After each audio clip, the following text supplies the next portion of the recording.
বহুত উৎসাহ ৰাইজেও যথেষ্টখিনি হৈছে ভাল লাগিব আৰু নাটকখনো চাই ৰাইজে ভাল পাব মানে এটা বেলেগ ধৰণৰ পাব আৰু যিটো ঘটনা আমাৰ সকলোৰে ফেমিলিত হৈ থাকে তেনেকুৱা এটা ঘটনা উপভোগ কৰিব পাৰিব খুব বেছি এক্সাইটমেণ্টত আছোঁ আৰু কহিনুৰ বুলি ক'লে আমাৰ অসমৰ ভ্ৰাম্যমাণ নাট্য জগতৰ এটা সোণালী নাম গতিকে কহিনুৰত যিহেতু এই বৰ্ষৰ বাবে চুক্তিবদ্ধ হ'লোঁ 2024-25 নাট্যবৰ্ষত গতিকে খুব বেছি আশাবাদী যে আমাৰ তিনিখন ভিন্ন ধৰ্মী নাটক ৰাইজে ভিন্ন সোৱাদ পাব প্ৰথমে আমি আজি প্ৰথম দিনৰ কাৰ্যসূচী হিচাপে মঞ্চস্থ কৰিম উদ্বোধনী নাটক চম্পক শৰ্মা ছাৰৰ বনৰীয়া ফুল তাৰ 3 দিনৰ বাবে আৰু তাৰপিছত 3 দিনৰ বাবে মঞ্চস্থ কৰা হ'ব মৃদুল চুতীয়া ছাৰৰ পিঞ্জৰা তাৰ পাছত 3 দিনৰ বাবে ৰাজদীপ দাৰ ব্ৰহ্মপুত্ৰ গতিকে তিনিখন ভিন্ন ধৰ্মী নাট আৰু সমাজৰ প্ৰতিটো স্তৰৰ লোকে চাই আমোদ পাব কি ৰূপত দেখিবলৈ পাব এইবাৰ যে বনৰীয়া ফুলখনত মোৰ চৰিত্ৰটো হ'ল ফুল চৰিত্ৰ পাহাৰৰ এখন গাঁৱৰ এজনী ছোৱালী গতিকে সেই পাহাৰীয়া ছোৱালী এজনীৰ অকণমান তেনেকুৱা ধৰণৰ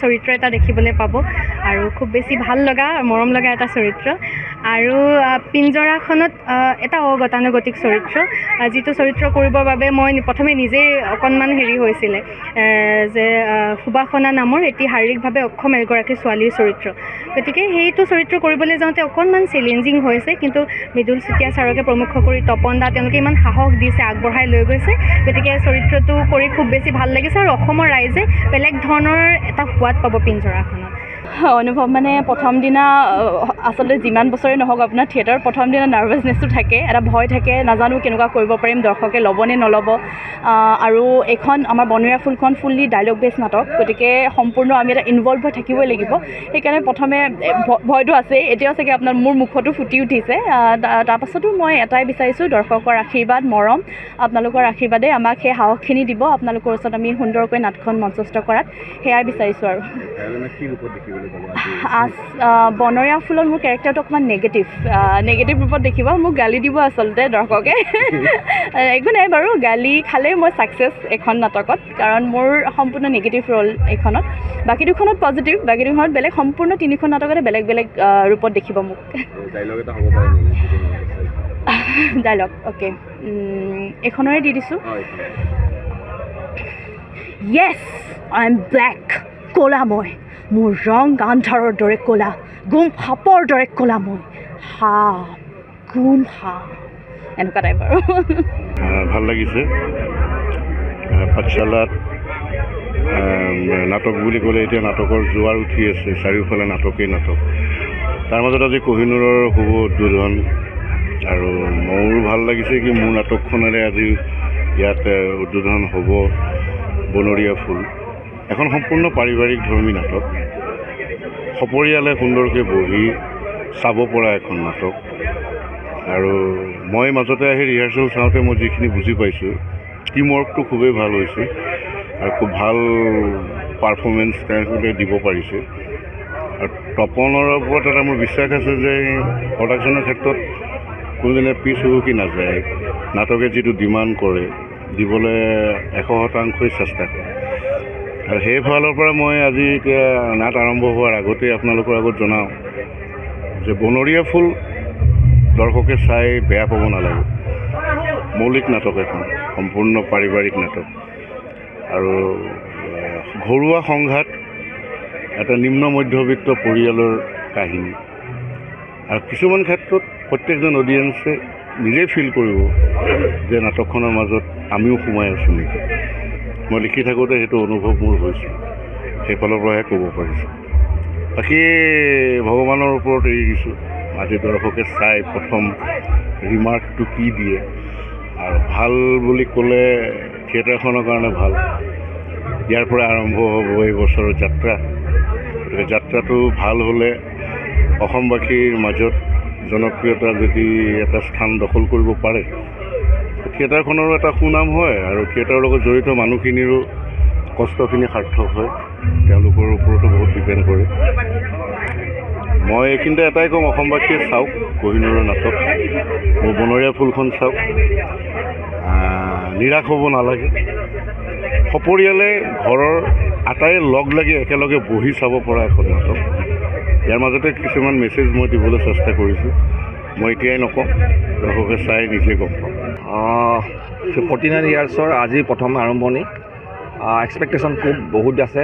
কষ্ট কৰিছোঁ নাটককেইখন খুব ভাল হ'ব। আজিৰ নাটকখন বিশেষকৈ চম্পক শৰ্মা দেৱৰ ৰচিত আৰু মই তাৰ পৰিচালনা কৰিছোঁ।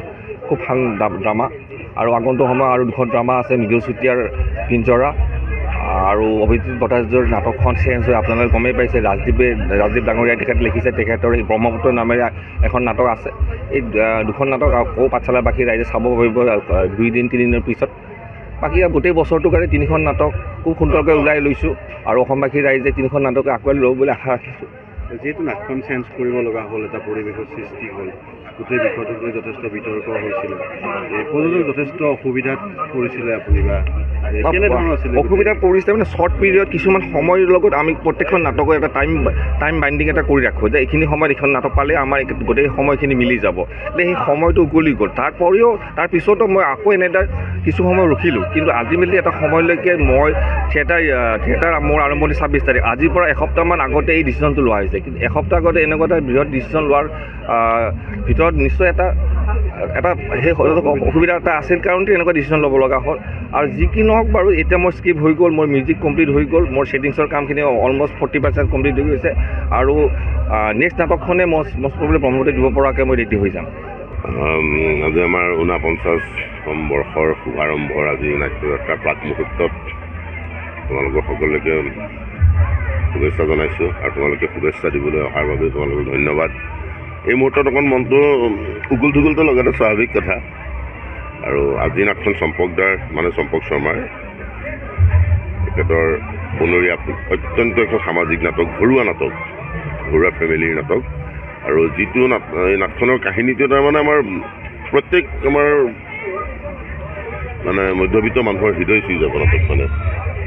আমাৰ মানুহবোৰৰ যে অভাৱ, দুখৰ যে সীমা নাই, অভাৱৰ পিছতো ঘৰৰ গুৰিয়ালজনে অভিভাৱকজনে যে ছেক্ৰিফাইচ কৰি ফুৰে, তেনেকুৱা এটা ষ্টৰী খুব ভাল, দৰ্শকে খুব ভাল পাব নাটকখন। আৰু খুব ভাল নাটকখন এবাৰ তেখেতে কোহিনুৰলৈ আগবঢ়াইছে। আৰু মই বিশেষ চৰিত্ৰত নাটকখনত মই অভিনয় কৰিম। মানসিক বিকাৰগ্ৰস্ত এজন ব্যক্তি। অৱশ্য প্ৰথমতে ভাল আছিল, এক্সিডেণ্ট হৈ যায়। এক্সিডেণ্ট হৈ তেওঁ অলপ পাগল হৈ যায়।